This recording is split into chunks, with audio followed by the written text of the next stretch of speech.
विद्यार्थियों, अवनी राज science education channel पर आपका स्वागत।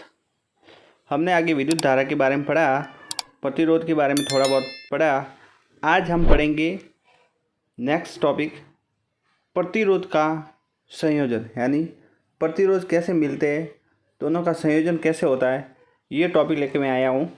बहुत ही इम्पोर्टेंट टॉपिक है विद्यार्थियों, आंकिक प्रश्न जरूर इससे पूछा जाता है, तो इसको ध्यान से समझे। शुरू करते हैं। सबसे पहले प्रतिरोधों का संयोजन दो प्रकार का होता है विद्यार्थियों, एक श्रेणी क्रम और एक समांतर क्रम। तो सबसे पहले अपन श्रेणी क्रम के बारे में पढ़ते हैं। विद्यार्थियों, राइटिंग पे नहीं जाना है, सबसे पहले तो अपने जो कंपटीशन में सवाल आ रहे हैं इनको कैसे हल करना है वो समझ बनानी है। राइटिंग ऊपर नीचे होती रहती है, इसके ऊपर जाना नहीं है, ठीक है।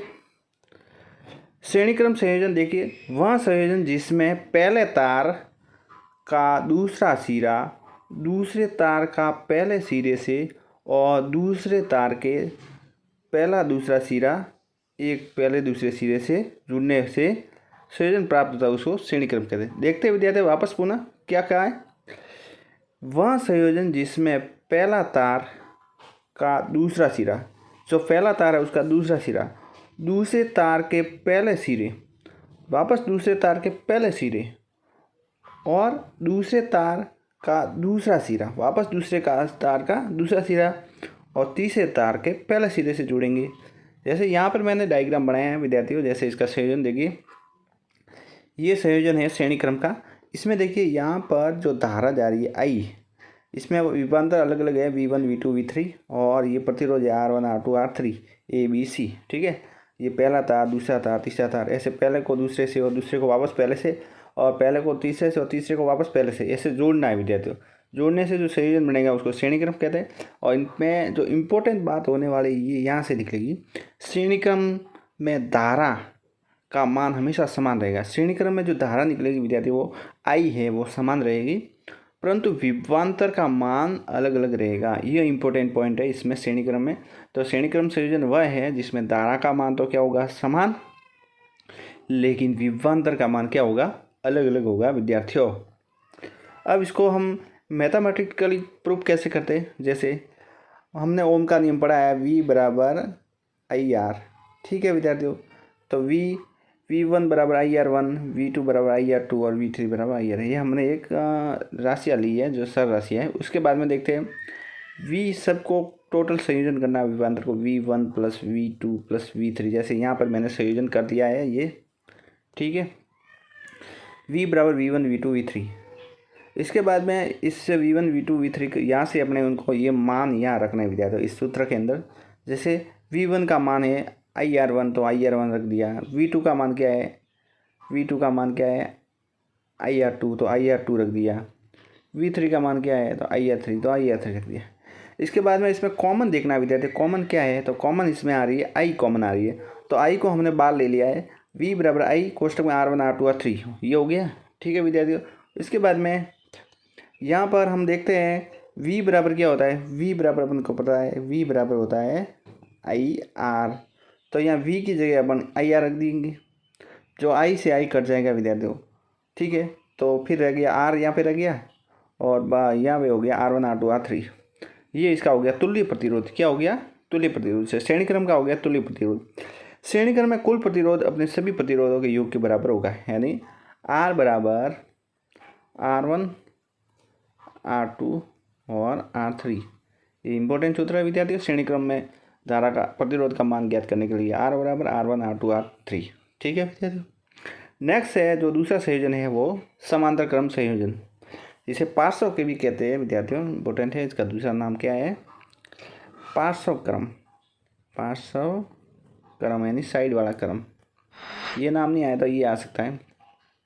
और इसमें क्या होता है विद्यार्थियों, इस संयोजन में सभी प्रतिरोध तारों के पहले सिरे के एक जगह पर A पर, दूसरे सिरे के B पर और तीसरे सिरे से C पर जो संयोजन प्राप्त होता है इसको समांतर क्रम संयोजन। जैसे यहाँ पे मैं डायग्राम बनाया हुआ है, जैसे इसका देखो, ये पूरा परिपथ है, यहाँ पे बैटरी लगी है, कुंजी है, यहाँ देखिए ये एक इस टाइप में आया हुआ है, जैसे यूं यूं यूं ऐसे, फिर वापस यूं यूं ऐसे, यूं यूं ऐसे, ये तीन टाइप में बन गया है। तो A B और C, तो यहाँ पे बना हुआ है। जैसे पहला है तो पहले प्रतिरोध में देखिए R1 R2 R3, फिर I1 I2 I3। तो इस प्रकार का संयोजन जो बना है विद्यार्थियों, ये एक समांतर क्रम होगा। कौन सा क्रम होगा? समांतर, तीनों समांतर क्रम में। ठीक है विद्यार्थियों। अब इसमें क्या होगा? इसमें देखिए समांतर क्रम में धारा अलग अलग होगी। हम श्रेणी क्रम में पढ़ रहे तो इसमें धारा का मान समान था, लेकिन विभवांतर क्या था? अलग अलग। तो इसमें इसका उल्टा हो गया, इस क्रम में धारा अलग अलग होगी परंतु विभवांतर का मान क्या होगा? विभवांतर का मान हमेशा समान रहेगा। विभवांतर का मान समान होने का कारण है, क्या कारण है? घरों में विद्युत परिपथ का संयोजन प्रयोग किया जाता है। इस परिवार जो होता है अपने घरों के अंदर अलग अलग विद्युत परिपथ संयोजन किया है तो समांतर क्रम है। तो ये इंपॉर्टेंट प्रश्न है, पूछा गया है सवाल परीक्षा में कि समांतर क्रम संयोजन किस प्रकार के घरों में होने वाले समांतर संयोजन कैसा है? तो समांतर क्रम। ठीक है विद्यार्थियों, घरों में कौन सा क्रम? समांतर क्रम। अब इसका मैथमेटिक प्रूफ करते हैं। I बराबर I1 I2 I2, हमने कुल I धारा ले ली।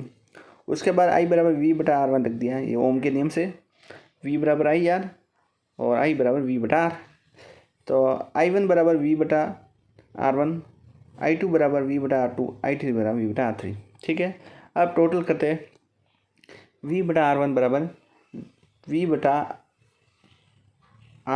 बराबर V/R1 प्लस V/R2 V/R3। ठीक है विद्यार्थियों। अब अपन को पता है V/R1, यहाँ से मैंने देखो यहाँ से V कॉमन ले लिया, बाहर जो V सब में है, जो V है विद्यार्थियों कॉमन ले लिया। जो ऊपर वाले V से V कट जाएगा तो अंदर क्या रह गया? 1/R1। यहाँ पे अंदर भी 1/R1 R2 R3 रह गया। ठीक है। तो ये है कौन सा क्रम? समांतर क्रम है विद्यार्थियों। इसका फॉर्मूला पूछा जा सकता है या इसके आधार पर अंकित सवाल पूछा जाता है। 1/R बराबर 1/R1, 1/R2 और 1/R3, ये इसका हो गया। ठीक है। अब दोनों में डिफरेंस क्या है विद्यार्थियों? इंपॉर्टेंट है। प्रत्येक प्रतिरोध घटक में धारा का मान समान रहता है, लेकिन यहाँ पे क्या है? प्रत्येक प्रतिरोध परिरोध में यहाँ धारा का मान क्या अलग अलग होता है? श्रेणी क्रम, समांतर क्रम में। दूसरा क्या है डिफरेंस? प्रत्येक प्रतिरोध घटक में वोल्टता का मान भिन्न भिन्न होना है, यानी वोल्टता का मतलब होता है विभवांतर का मान भिन्न भिन्न। यहाँ पे प्रत्येक प्रतिरोध में वोल्टता का मान एकदम समान और विभवांतर का मान समान रहेगा। और यह जो समांतर क्रम है इसका उपयोग क्या किया जाता है? तो घरों में जो प्रतिपथ लगे हैं, जितने भी अपने घर में इलेक्ट्रिसिटी लगी हुई है, वो श्रेणी क्रम के आधार पर नहीं लगी है, वो केवल किसके आधार पर लगी हुई है? समांतर क्रम। तो घरों में जो परिपथ लगे हुए वो किस क्रम के आधार पर है? समांतर क्रम में लगे हुए सब सारे के सारे जो यंत्र। उसके बाद एक लास्ट इंपॉर्टेंट जो नोट्स है वो इसमें, एक भी प्रतिरोध में अगर धारा का प्रवाहित नहीं होने पर परिपथ प्रवाहित नहीं होगा। अगर यहाँ पर एक भी प्रतिरोध में अगर अपने करंट नहीं जा रहा है, आई धारा नहीं जा रही है, तो परिपथ में धारा प्रवाहित नहीं होगी। किसमें? श्रेणी क्रम में। लेकिन यहाँ पे देखिए समांतर क्रम में इस प्रतिरोध के अंदर खराब होने पर भी परिपथ में धारा का कोई प्रभाव नहीं होता। यानी एक कोई भी अपने घर के अंदर जैसे फैन खराब हो गया या फिर एक बोर्ड खराब हो गया है, मेन बोर्ड नहीं छोड़ो, तो फिर भी धारा जाती रहेगी। ठीक है। इसका मतलब इसके अंदर धारा का प्रवाहित होता रहता है, इसमें कोई प्रभाव नहीं पड़ेगा धारा का। ठीक है विद्यार्थियों। नेक्स्ट है इसके एक अंकित सवाल करते हैं। 3 ओम और 4 ओम का और 5 ओम का एक प्रतिरोध है जो किसी परिपथ में श्रेणी क्रम में लगे हो। किसमें विद्यार्थी? श्रेणी क्रम में। इस संयोजन में 6 वोल्ट है की बैटरी से जोड़ दिया जाता है। तो प्रत्येक के निम्न मान ज्ञात कीजिए। तो प्रत्येक प्रतिरोध में धारा ज्ञात करनी है, दूसरा है प्रत्येक प्रतिरोध के अंदर विभवांतर मान ज्ञात करना है। जो दिया हुआ है विद्यार्थी वो इधर लिख देते हैं। वी यानी वोल्ट दिया हुआ 6 वोल्ट, और जो ओम दिए हुए वो अलग लिखे। श्रेणी क्रम का सूत्र अभी बताया है। क्या है सूत्र? R बराबर R1 R2 R3। ये विद्यार्थियों श्रेणी क्रम का सूत्र है। R बराबर R1 R2 R3। अब देखिए इसमें क्या होगा, जो R का मान देखो यहाँ पे दिया हुआ है। R1 का मान 3 है, 4 और 5 है। फिर इनका योग करेंगे तो तुल्य प्रतिरोध कितना आ जाएगा विद्यार्थियों? तुल्य प्रतिरोध आ जाएगा 12 आ जाएगा। कितना आ जाएगा? 12। तो प्रत्येक प्रतिरोध में धारा ज्ञात करनी है। इसके लिए ओम के नियम के अनुसार अपन जानते हैं। ओम का नियम क्या है? P बराबर IR। तो I बराबर V/R। अब देखते हैं V का मान 6 है और R का मान अपन को पता है। तुल्य प्रतिरोध कितना है? 12 आया। ये 12 यहाँ रख देंगे तो 6/12 यानी I बराबर 0.5 एम्पियर। ये होगी I का मान, हो गया धारा का मान। ठीक है विद्यार्थियों। अब प्रत्येक प्रतिरोध में ज्ञात करने के लिए अपन को ओम के नियम के अनुसार V बराबर क्या होता है? अपन को पता है V बराबर होता है IR। तो R ज्ञात करेंगे, R1 R2 R3।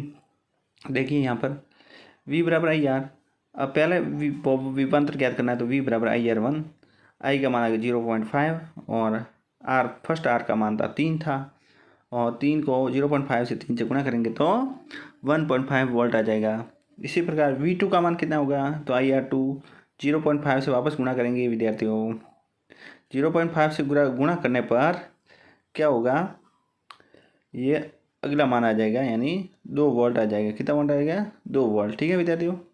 इसी प्रकार V3 का मान IR3 0.5 इंटू 5 से गुणा करें 2.5 वोल्ट आ जाएगा। ठीक है, तो ये एक आंकिक प्रश्न था, इंपॉर्टेंट क्वेश्चन है विद्यार्थियों, परीक्षा में पूछा जा सकता है इस टाइप का अन्य प्रश्न। नेक्स्ट है एक क्वेश्चन और लेते हैं। एक विद्युत परिपथ में 1 ओम 2 ओम 3 ओम के प्रतिरोध समांतर क्रम में जोड़ दिए। किस क्रम में, समांतर क्रम में। यदि संयोजन के दौरान 6 वोल्ट की बैटरी से जोड़ दिया, कितने दौरान की, 6 वोल्ट, तो निम्न मान ज्ञात करें। कौन कौन से, श्रेणी क्रम का तुल्य प्रतिरोध, संयोजन क्रम का, उसके बाद परिपथ में धारा, प्रत्येक प्रतिरोध में धारा का मान और तुल्य प्रतिरोध, 3-4 पॉइंट मान ज्ञात करने हैं। देखते हैं। सबसे पहले इसका सूत्र क्या है, आपने पता है कि समांतर क्रम का सूत्र होता है 1/R1 plus 1/R2 plus 1/R3। ये आपने लिखा हुआ है यहाँ पर, जैसे ये है समांतर क्रम का सूत्र। ठीक है विद्यार्थियों। अब देखिए यहाँ पे R1 R2 R3 का मान अलग अलग दिया। पहले R1 का मान था, R1 का मान 1 है, दूसरे का है 2 है, तीसरे का 3। इसको संयोजन करेंगे तो 1/R1 1/R2 R3, उसके बाद 1/R 1/1 प्लस 1/2 1/3, उसके बाद 1/R में टोटल करेंगे, एलसीएम लेंगे। क्या लेंगे, एलसीएम लेंगे, तो कितना है, 6 + 3 = 6, यानी 11/6।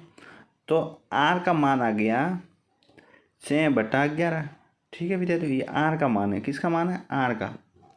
फिर क्या होगा, अब परिपथ में धारा की मान ज्ञात करनी है। धारा कितनी होगी, तो देखिए V बराबर IR ओम के नियम से, तो I बराबर V/R। V का मान 6 वोल्ट दिया हुआ है और R का मान अभी आया 6/11, 6 से 6 कट गया, तो I का मान कितना आ गया, 11 आ गया विद्यार्थियों, 11 एम्पियर। ठीक है, ये 6 एम्पियर पहले से, 6 वोल्ट पहले से धारा वोल्ट का मान दिया हुआ है। अब है प्रत्येक प्रतिरोध का मान ज्ञात करना है, प्रतिरोध के धारा। तो प्रत्येक प्रतिरोध में धारा ज्ञात करने के लिए अपना सूत्र I1 बराबर V/R1। V का मान 6 है ही है और R का मान अपने पास आया है। कितना आया बताइए, आपको कितना है, 1। पहला प्रतिरोध का मान 1 है, तो 6/1।